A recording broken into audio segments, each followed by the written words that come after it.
What's up, everyone? Monday night, SEC Week 2. I think it says picks down there. Look at that. I'm definitely a beginner. It's crazy. Also, I'm a little glitchy on the screen tonight. Gotta figure this whole camera thing out with the boom stand thing. But hey, you know what? Practice makes perfect, and we'll learn from tonight. It's pretty crazy. Good to be with you guys on Monday night. Excited to hang out tonight and talk a little SEC football on our Monday night. Hope everybody's doing well. Big week in SEC football.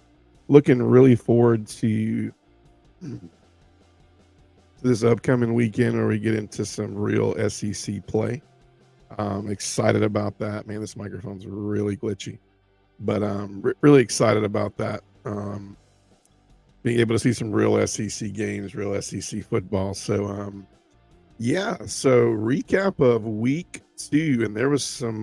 There's obviously some hot topics. We can talk about Alabama. We can talk about Texas.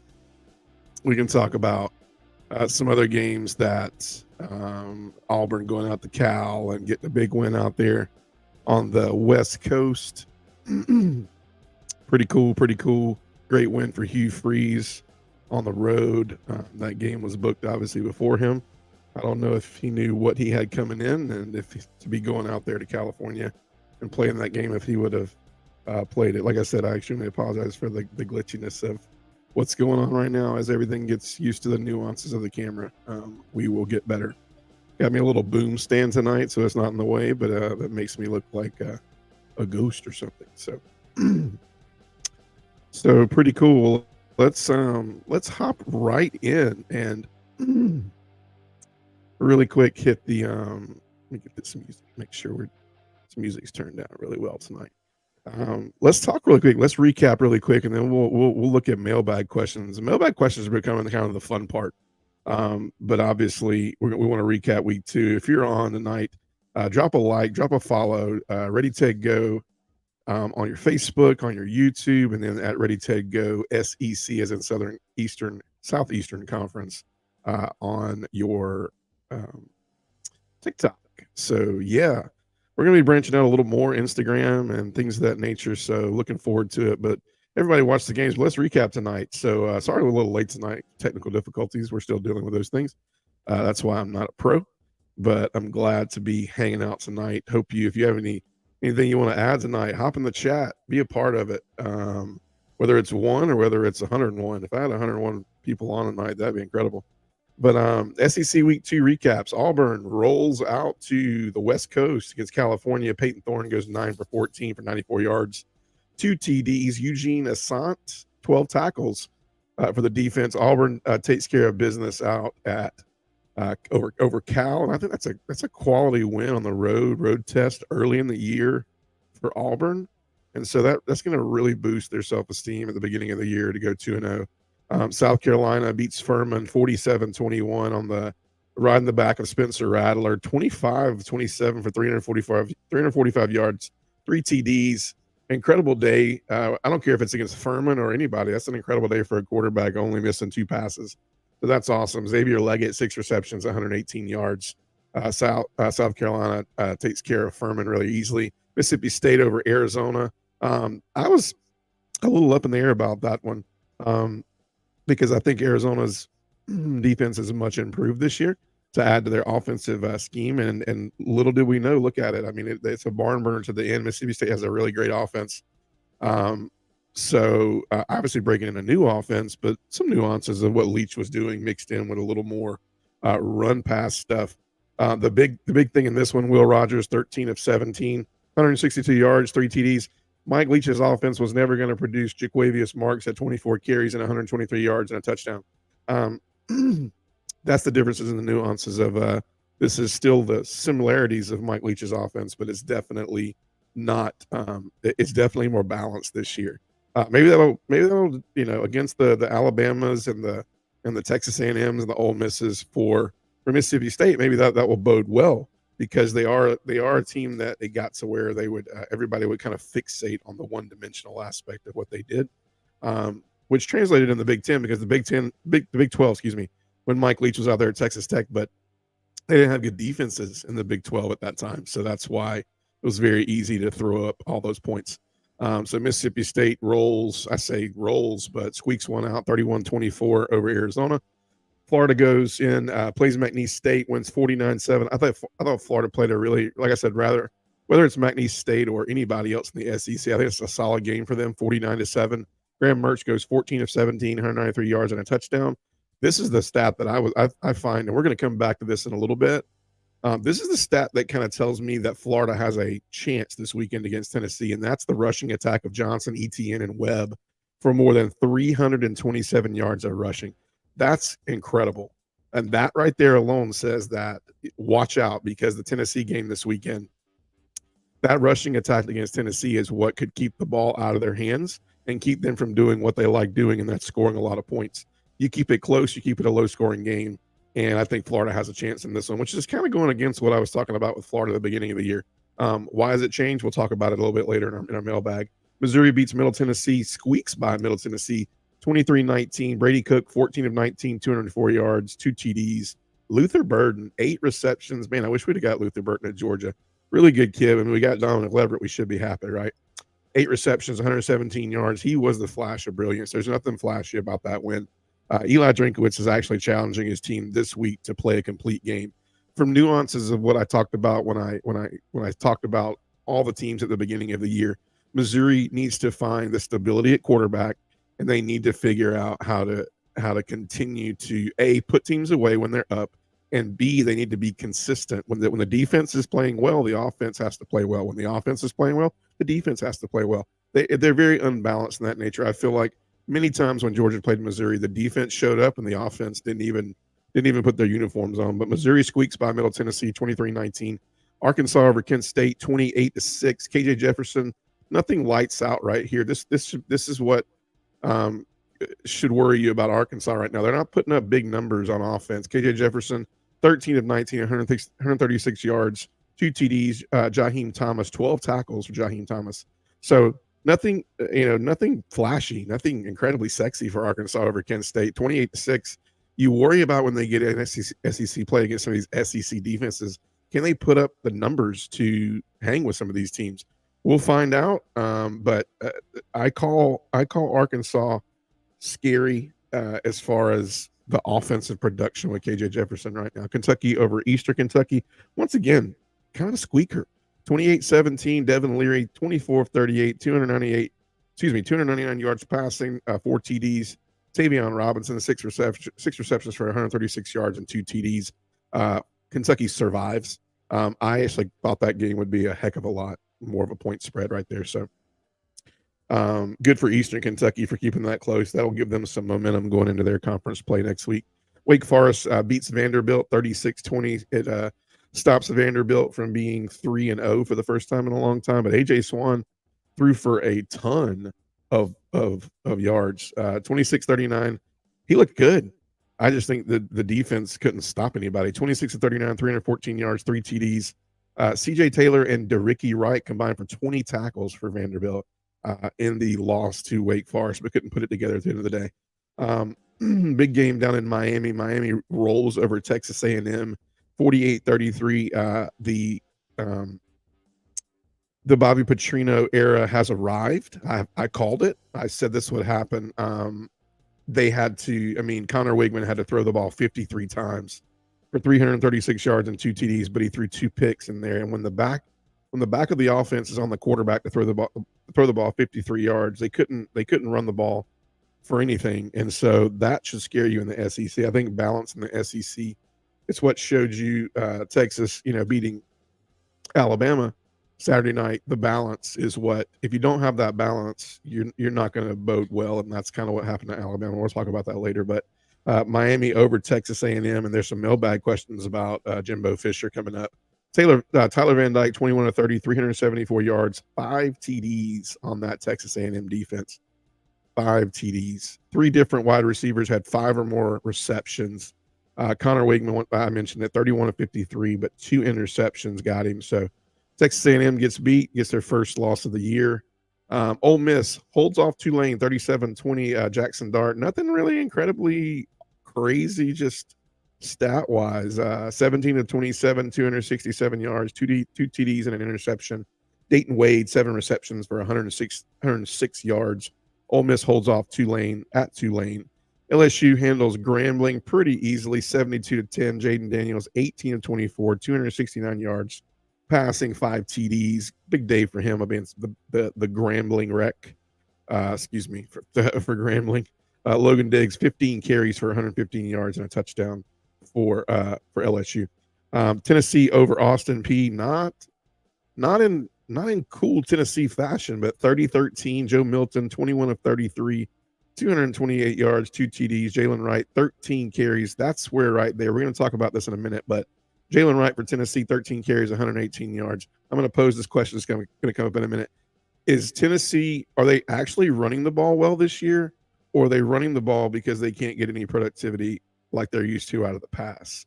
They need that balance. I don't know. The air raid of Josh Heupel may become that balance. And believe me, like you look at the Alabama teams of old when the last 5 years, when Sark and I forget the guy that was before Sark, and then you come into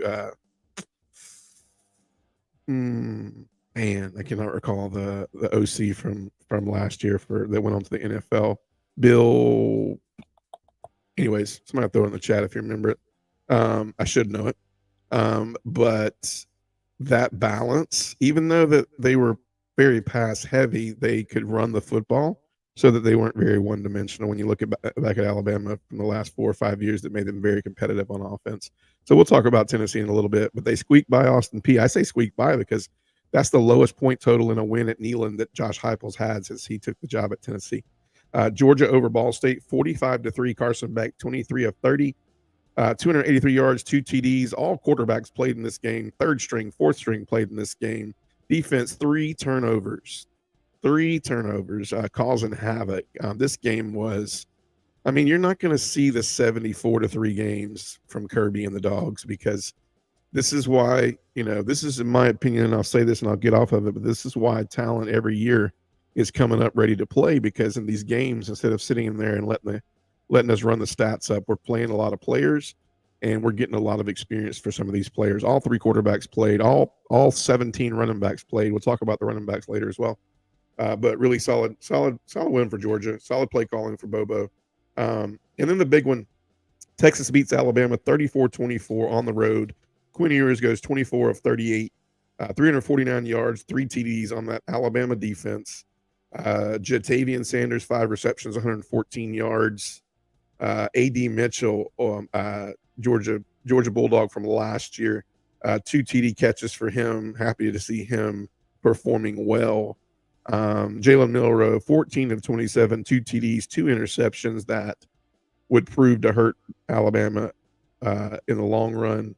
2 interceptions are going to hurt any team in the long run. Tresmaine Marshall, once again, another dog from last year, 10 tackles, was the standout on defense. Caleb Downs, also 10 tackles. Most of the offense of that game was built by Georgia. Yeah, I totally agree. And I think we could have scored about 75 points. But, the first quarter was, Georgia has not gotten off to a really great start the last 2 games. But I'll be honest with you, a lot of these offensive coordinators at the beginning of the year, they use these first few games because if you don't know it, there's a lot of scripting that goes on. They look at what's going to work, and they use those first. I didn't really want to get too deep in this, but let's do it, because if I'm ever having any more dog fans that think the sky is falling that actually tune into my podcast, in college football, it is based off of a lot of film study during the week, a lot of what we think will work. And a lot of when we look at those first 15 to 25 scripted plays, what that means is, here's how it's going to look. These 25 plays are going to be ran regardless. They may not be pass, but they're going to be ran regardless of what we think. Why? Because it's going to set us up to how they're going to play us the rest of the game. So I get it. Sometimes some of those plays might blow a couple opportunities for the defense and we get up big. But you know what?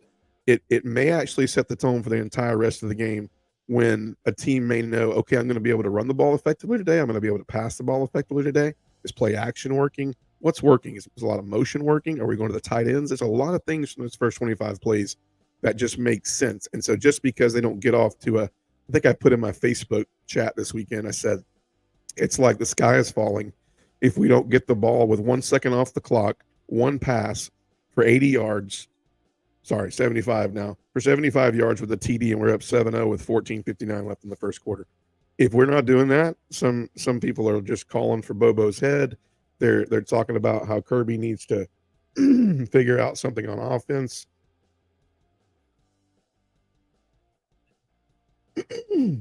So on and so forth. Sorry to clear my voice. So it's just something that, as far as a script goes, you have to understand where they're coming from. And so I do believe the rest of the game, I mean, turnovers were a factor, but 45-3 was pretty much in contention. Back on Texas and Alabama, I talked a lot about it on my car talk today. Man, a lot of things can be said. We're going to answer in a minute. I don't want to get too far in it, but I do think that Texas came in very hungry.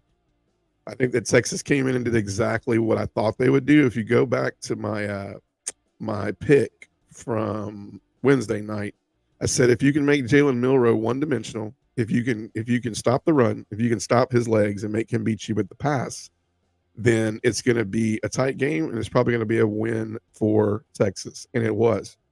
Not to mention that they went deep on that secondary a few times, a couple of incredibly deep balls. And that secondary is banged up. And yes, some of those guys played, but they were just not as fast, at least from a digital standpoint on the TV, as I thought they needed to be with some of those Texas wide receivers. It was an incredible showing by Texas. Congratulations to Sark.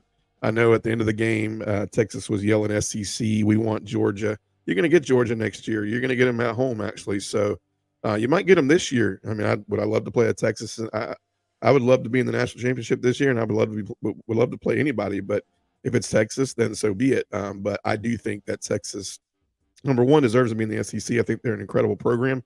They have been down a little bit the last few years. Nobody wanted to say Texas is back, but I'll say it. Texas is back. Texas just needed to get some recruiting under Sark and under Sarkisian, and to get a flow of what works at Texas for him. He was rebuilding a culture. And obviously that DNA tree just kind of started a little bit earlier from Kirby, because Rick didn't really have a big issue with culture. And you can say what you want about Rick. He was an upstanding man and a great human being, and he was a great role model for his team. And so I think Mark Richt had a really great culture set up. I think Kirby took it to another level. He asked more of them. He wasn't scared to ask them to go be great. And sometimes I think Mark Richt got to a point where he was like, I don't know how much I really need to ask of these players. Well, Kirby asked 180% from them, and those players want that, and they don't expect anything different. But back to it, I think Texas deserved to win the game. I actually picked Texas to win the game. That's a tough venue to go in and win a big-time SEC game. So kudos to Sarkisian and his staff and Texas for going in and beating Alabama. But that leads us to, let's hop right into our mailbag. Mailbag is going to be really cool tonight. Like I said, what am I doing with my mailbag now? I would love you guys to send me.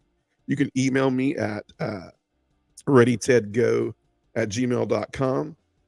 Any of your questions that you want put on here, I will definitely answer them within reason, obviously. But I'm taking a lot of questions. I listen to a lot of podcasts throughout the week in my time going into work, coming home from work, and just in other times of the day. And I follow a couple of podcasts on football, but I also read a lot too about some of the pending questions coming off the week. And some of these questions are just things that are typically being mailbagged into other talk shows. And so they're the hot questions that are going on. So I'm just kind of calling them my mailbag right now because I don't have a mailbag. But if you want to have some of these questions put on and give me a mailbag, then please send them in. Even if we're not live tonight, if you go back and watch the recording and you want to put questions on here, I'd love to take them. I'd love to put them on the next podcast we have. But let's jump right in. Question one tonight. Is the SEC West now wide open? I'm going to tell you, I thought the SEC West, if you go back and listen to um, my first one or two podcasts about previewing the beginning of the year, you'll hear me say that I thought from 3 or 4 down, you could flip a coin on who could be ending up 3 on down. I thought it would definitely be Alabama and LSU at the top. But you look at Alabama and LSU, and they already have a loss, whereas it looks more like, and I know competition matters, but it looks more like the Mississippi States, I can't include Arkansas yet. The Ole Misses, that the win against Tulane was a solid victory in my opinion. Tulane is definitely an up and coming team if they can keep the momentum going. But I think the West is more open than it's ever been. And it's kind of good to see, because for a long, long time it was just Alabama and everybody else, and that got kind of boring.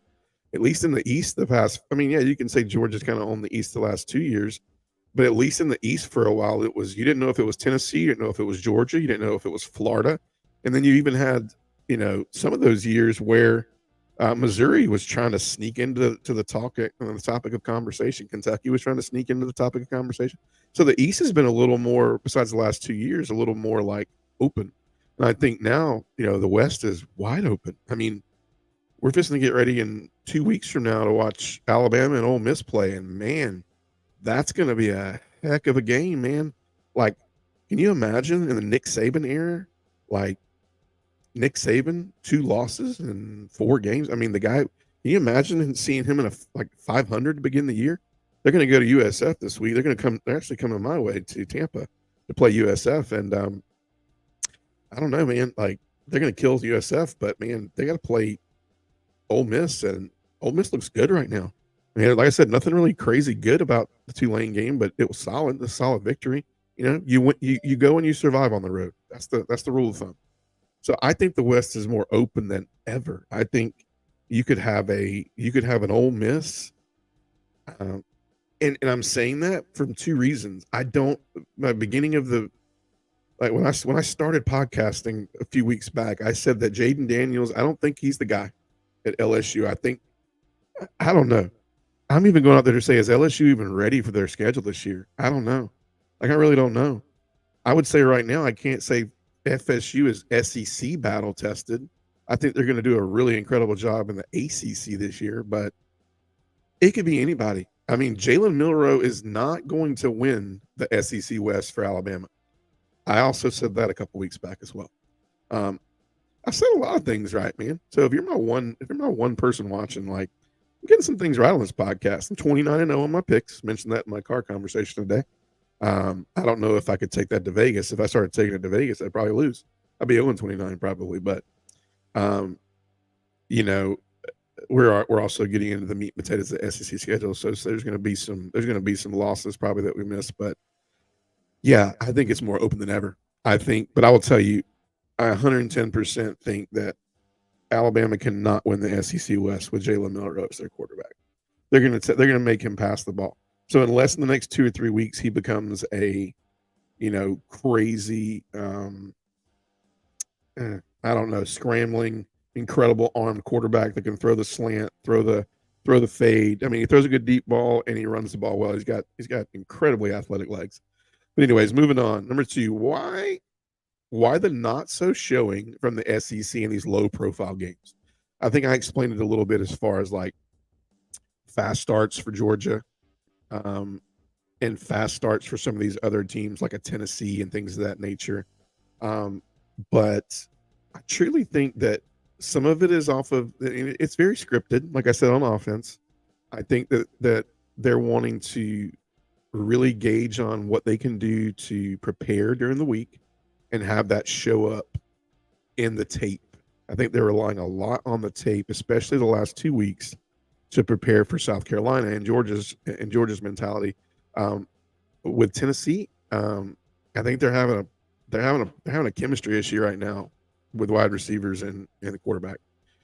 Me personally, I think that's what's happening. I think the run is having to happen because I think they're not throwing the ball very well. So therefore, that's why you're seeing them run the ball very well. When Joe Milton throws the ball for 400 or 500 yards like Hendon Hooker did, you don't need the rushing yards. But right now, the rushing is carrying Tennessee right now. And I don't think if the rushing game's there, they might have a problem with Austin Peay last week. So I think the not so strong has a lot to do with jitters. I think it has a lot to do with scripting. I think it has a lot to do with a lot of these teams wanting to see what their play calling looks like, what's working, what's not. Just their vanilla packages. Also, there's nothing being ran that's just extravagant and crazy. At least not the games I saw. I mean, I'm not seeing any razzle dazzle. The biggest razzle dazzle I saw was the Texas when Texas did a little wide receiver pop pass type thing. The wide receiver overthrowing by about 30 yards. So that's obviously why the trick plays are they're not meant for every single game. So I think that's why you're seeing the not. I don't think we have anything to worry about letdowns this year with the SEC. As in the SEC, they're all going to beat up on each other at some point. So we'll see when it happens. Number 3, is there a quarterback problem at Alabama? I just hit on this. There's an extreme quarterback problem at Alabama. Jalen Milroe is not the guy. I don't know if they have the guy right now. Weird to say at Alabama. Ty Simpson, they pulled the kid from Notre Dame. I don't know if they have the guy at Alabama right now that can win them 10 games and take them to an SEC West championship into the college football playoff. You would have to be like one of those defensive coordinators that just is oblivious to the fact that you're not going to see you're not going to see that if you take Milroe's legs out of the game and you put people in the box and then challenge him to throw the ball deep, you're going to win that game. You might not like the outcome of the stats, but you're going to win that game. Adam Fisher, I agree. Milroe's an incredible athlete. I don't know if Milroe is an SEC quarterback, not an SEC West quarterback. So, yes, there's absolutely a quarterback problem in Alabama. I said that 3 weeks ago at the start of the season. There's a definite quarterback issue, and you're hearing it a lot. You go on those Alabama threads, man. They are talking about, Ty Simpson. Let's see him. I think you will see Ty Simpson this week. I think you got to.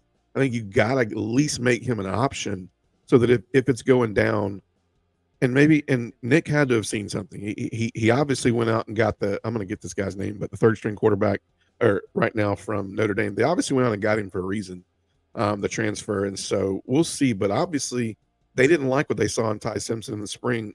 That's why they went out and got him. So there's a huge quarterback issue at Alabama, 100%. Is Tennessee having problems throwing the ball or having success running the ball?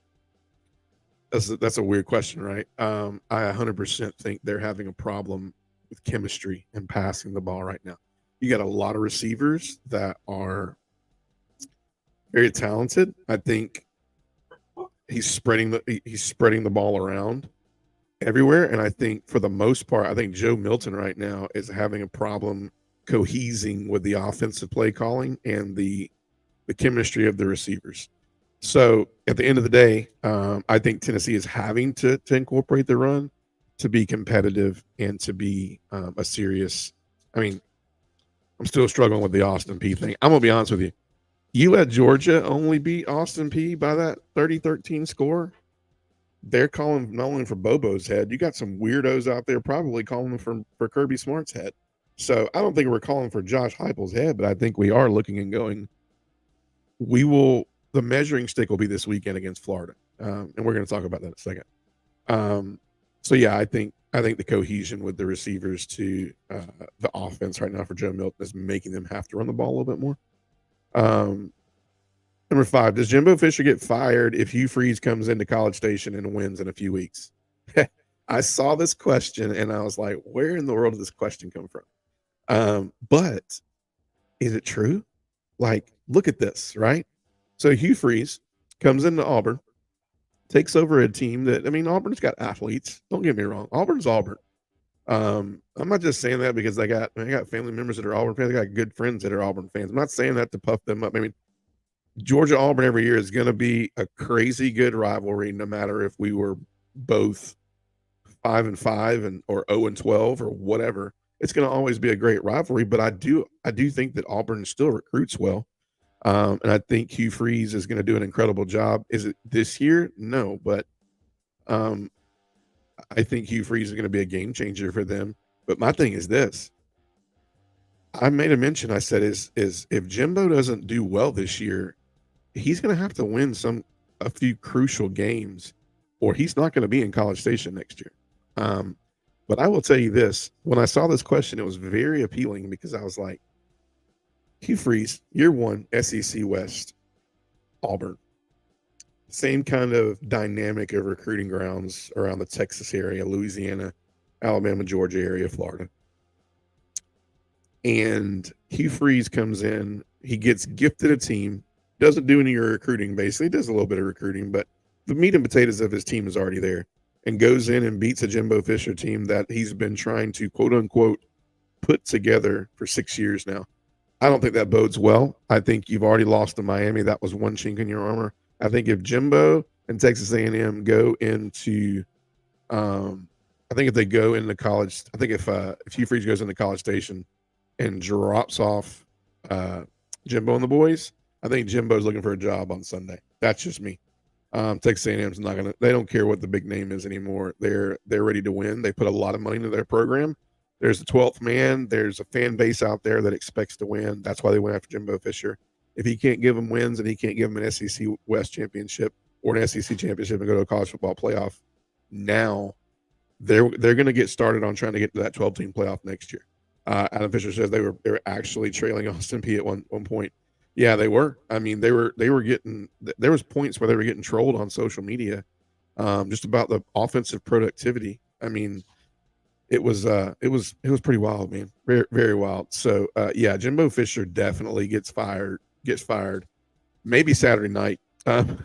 If Hugh Freeze wins that game Saturday night, he gets canned.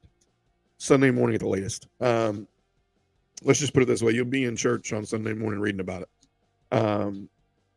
Number 6, is the lack of running back depth going to be a problem for Georgia this year? Here's a question that we would love to talk about, right? Is there a depth problem at running back? Well, we know there's an injury problem at Georgia at running back. I mean, obviously we know that Kendall Milton's nursing a hamstring. Dejon Edwards coming off, a tweaked knee. A lot of people, I mean, yes, Milton has played, but he's played only small, beginner of the game type roles and downs. You've seen a lot of mix and match stuff going on. You've heard a lot of mix and match stuff going on. You've heard, is Brock Bowers going to carry the ball this year? I saw somebody put Mike Bobo, the one person who can hold Brock Bowers back. And I'll be honest with you, like, that's a funny comment. Yeah, Dylan Bell might be our best running back. Yeah, I mean, dude, he made a cut. He made a cut against Ball State, man. That the Ball State player is still looking for his shoes in Athens. He played some running back in high school. Dylan Bell's an incredible athlete. He's definitely got some meat on him, so I can see him doing well. I think we held back Dejon and Kendall a little bit. I think you'll see Dejon against South Carolina this weekend. He could go. You notice the comments Kirby said about, he's been going in practice. He could go. I just think, you don't need him to go. So I do think you'll see Dejon this week, and I think you'll see a little more of Kendall Milton, and I think you'll see a little more of Dylan Bell. I think there was a lot of people played though. I mean, Cash Jones had a really good catch, a couple good runs, and he's small, really small. It kind of reminds me of a Dejon, but really fast, really fat, man. We could use Branson Robinson. That kid, man. I had such hope for him this year, but yeah. So lack of running back depth is going to be a problem. I got to see this game this weekend. I got to see if what I'm saying is true. The Dejon, is he going to be back? How does he look? I know Kendall, either they're holding Kendall back. Kendall's look like he just is not Kendall Milton. He's not really hitting the hole hard. He's not up to where he needs to be. I'm hoping they're holding him back, but I do see this weekend Dejon playing. I also see a little bit more heavy option of Dylan Bell. We're going to have to be balanced there. We're going to have to figure it out. I think that's why we held those two guys back the most in the first two games, because if we already have a problem, we definitely don't need to go into play against South Carolina, and then in a few weeks go to Auburn with a running back problem and not having a true running back, scholarship running back, playing running back when we go to those places. So I think I don't think we have a problem. I think there's we got to see more before we make that assumption. 7 is Alabama still the standard. Alabama is Nick Saban is still the standard. I think there's some nuances of, and I said this as we previewed this year. I think there's some nuances of what Alabama's doing right now that they're struggling in because they've not been able to keep a coaching staff intact for more than 1 year. If you look at the DNA of the last 2 years for Georgia winning a national championship, Mike Bobo, yes. Did Monken go to the league? He did, but Mike Bobo was on staff, a member of the Georgia Tech. Georgia Tech, a member of the Georgia bleep that one out. A member of the Georgia staff, worked with Monk, and was there and keeping Schumann. I mean, Schumann went and he interviewed some places. I mean, keeping Fran, keeping Muschamp. I mean, it's just being able to keep that staff together is what's even put them in a situation where they're being talked about for 3 people. I mean, if you were to give us a conversation where we're replacing offensive coordinator, defensive coordinator, or just one of them that was not on staff last year, I think this conversation becomes a little bit muddy. But I think the reason why Nick Saban, I think they're still recruiting at a high level. I think Nick is still coaches at a high level as he lost a couple steps, maybe. But I think the talent level is still there. I just think the culture has taken a hit the last few years because of the fact that they're not able to keep their coaching staff intact. And the last question of the night is Florida. I love this question because this sets me up for the picks on Wednesday. Is Florida more battle tested than Tennessee, and how does that help them this weekend at home? It extremely helps Florida. I am going ahead. I'm going to give you a upset alert pick early in advance on Monday before Wednesday before I pick them. But it helps Florida tremendously because I think Florida at home, more battle tested, played on the road against Utah game 1 to a team that has struggled to find their offensive chemistry throwing the ball.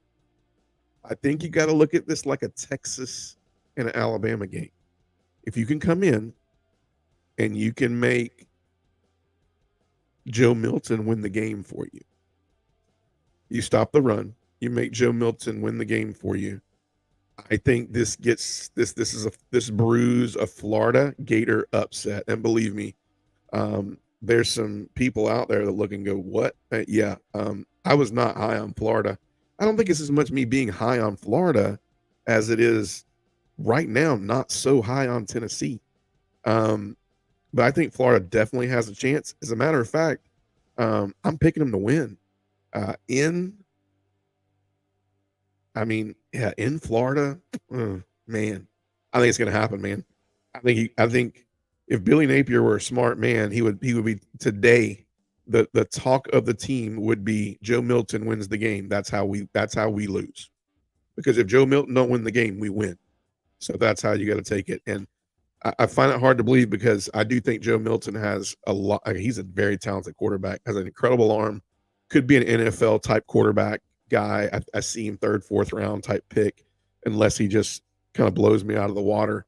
I thought Hendon Hooker played above who he really is in Heupel's offense. I think Heupel's offense made him look better than he really was. It gave him the opportunity to play to his strengths.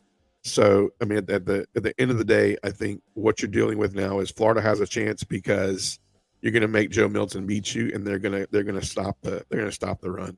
I think that's what Florida's. And here's the thing: Tennessee wins if it can impede their will as far as running the ball. If they run the ball like they did week 1 and 2, then this game's not close. But it's going to be hard. Also, they got to play away from Neyland for the first time. You got to go to the Swamp.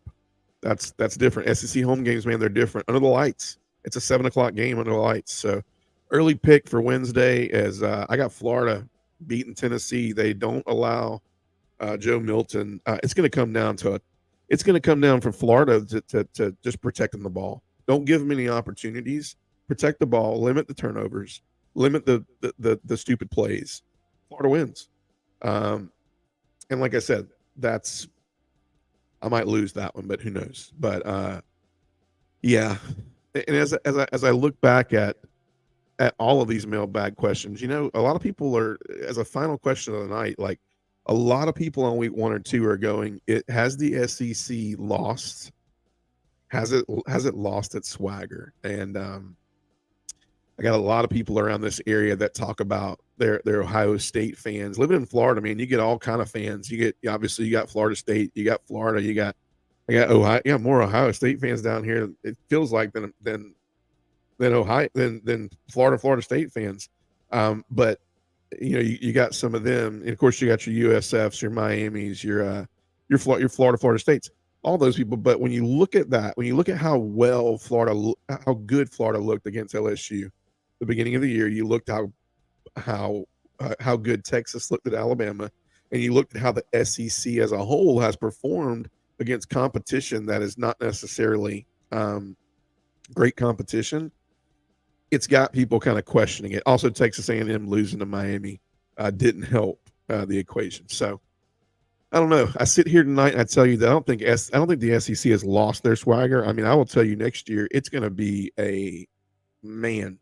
I don't even want to look forward to next year because we're still in the early stages of this year, but it's going to be a bloodbath next year, man. Every game is going to be like college football playoff caliber. I mean, they're just going to be beating up on each other. I mean, everybody's talking about Georgia's schedule. I mean, Georgia didn't sign up to not play Oklahoma last weekend. They wanted to play Oklahoma last weekend, but they were told no because Oklahoma, matter of fact, don't quote me on this, but I think Oklahoma had more weight in bouncing out of that game than Georgia did. So they want to play those games, and they're going to have to next year. But the good thing is the SEC, when they get rid of East and West next year, that creates even more of a bloodbath because it says, hey, we're going to try to get as many people in that national championship 12-team playoff as we can. We would love to have the 6 teams remaining or 5 teams remaining to be SEC teams, and believe me, there's a good chance it could. The way it's set up to having the 6 conference champions and then the other 6 could be from the SEC. Who knows? We'll see. Adam Fisher says the SEC hasn't lost the swagger. The swagger is spreading even all the way to Colorado. Man, I'm going to step out of the SEC for a second and just comment on that. Nebraska's not good this year, man. They're not good. They got a quarterback. They have a problem at quarterback, a huge problem. Sims wasn't good at Georgia Tech. That's no downer to the kid, but he wasn't good at Georgia Tech. And you got their best, in my opinion, you got their best offensive producer that had never played a down for Nebraska, who is now indefinitely suspended, probably gone from the team, Arik Gilbert, for robbing a convenience store. Like, I don't know, man. Nebraska's not that good. And Colorado didn't run the ball very well against Nebraska, who's not that good. So let me just tell you, I mean, they got to play USC. They got to play Washington. They got some games coming up that, and I'm not looking at Colorado's schedule, but there'll be some humbling there. I have a feeling, or not, or Deion Sanders is going to go and he's already making waves, guys. He's going to go make waves. I mean, he's going to start 3-0. They play Colorado State next week, and it's a night game in Boulder, and he's going to go 3-0, man. And he's going to, I mean, dude, we're going to see game day at Colorado or at a game very, very soon. But yeah, he's got a lot going on, man. Deion's got it going. I read a headline today. I think it was Feinbaum. Paul Feinbaum said this, and you can quote me because I read it somewhere. I just don't know. I don't know if he said it or somebody else said it to Feinbaum, but Feinbaum said, is Deion Sanders the next coach in waiting when Nick Saban retires? And then I was like, wow, can you imagine? Like, I don't know. I mean, I don't know. I haven't seen enough X's and O's from Deion. I haven't seen Deion have to make halftime, adjustments and some things, and we'll see. They're on tape. They're on tape a lot more now. We'll see how it all ends up. Game day is at Oregon, Colorado this week. There you go. Oregon. Wait, no. Oh, Colorado played Colorado State this week. I might be wrong. Maybe I was looking ahead. It's at Oregon, Colorado. You're right. Man, well, there you go. That's going to be a game, man. That's wow. I'm not picking that game, but I'll just tell you, man.